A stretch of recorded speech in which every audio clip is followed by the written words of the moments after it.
It's nice to welcome back an old friend here to Robin Hood Radio. I don't mean old in age, I just mean old because we've talked many times in the past, and that is Carol Ascher. Carol is joining us today because she has some panels that she'll be moderating at the Sharon Historical Society. They are holding an oral history project, and these will be coming up on February 26th. That's this Saturday. That's this Saturday. Also April 2nd, April 23rd, and May 28th. Yeah. And they run from 4 to roughly 5:30. And Reinventing Agriculture, right? Reinventing Farming. Yeah. It's, you've been involved in writing a book showing the Jewish ancestry here in our area. So you are really entwined with the history of our area. I guess I am, and particularly the history having to do with farming in the area. And in the earlier book, the farmers that I was talking about were all dairy farmers, and I guess that's the noticeable change in the area. The small dairy farms didn't make sense anymore. We have very, very few of them left. We have some, but it's really hard, and mainly it's hard because the big milk producers don't want to deal with a small dairy farm that doesn't have that much milk for them.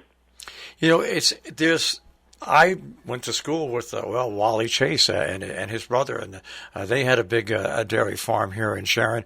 And most of the dairy farms in our area, except a few, basically have, especially on the New York side of the border, have turned into horse farms. But what's interesting about this whole series of talks that are going on, the Oral History Project with the Sharon Historical Society, is how you point out the changes in farming, and that includes, and I know people hate to hear this word, but climate change.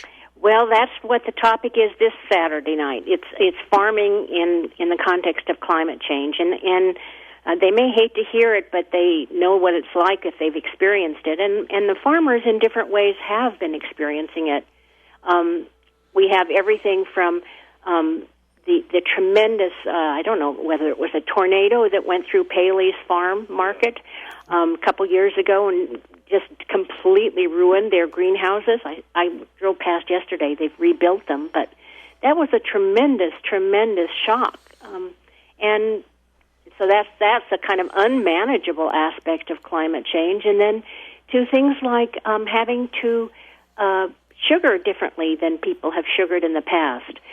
Gordon Ridgway talks about it really movingly. He talks about having to be more careful of the trees because the frost isn't as deep, and when they in the night when they go down to get their sugar, the sugaring is because of the difference in temperature between day and night at this time of year, and the trees can't recover from sugaring in the same way that they used to when the frost was really long and deep during the depth of winter. It's interesting when you talk about maple sugaring. As a kid, we used to set up tin cans, tin pots, and run rubber hosing, and we had enough maple syrup made up that we had maple syrup for the year.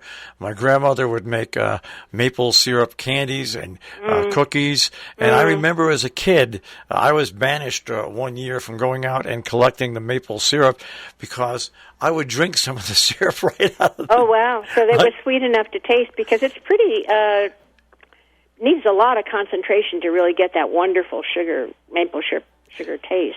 Yeah, but that's something that goes back, and we still hold on to that tradition here. There are people that do that, but you're right. The climate has changed differently, and also people have changed, and like you say, the loss of farmers and dealing with agriculture like this is pretty significant because this is an area that basically was founded on that. Yeah, it really was. And what's interesting is that there are a number of new farmers. Some of them are children of traditional farmers in the area, but they're trying to do new things. They're trying to grow vegetables.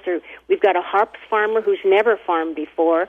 So there are new people who've never farmed, and the Q Farm up on Jackson Hill Road is a completely new group of farmers, a couple who are farming, and they're trying to do humane animal husbandry.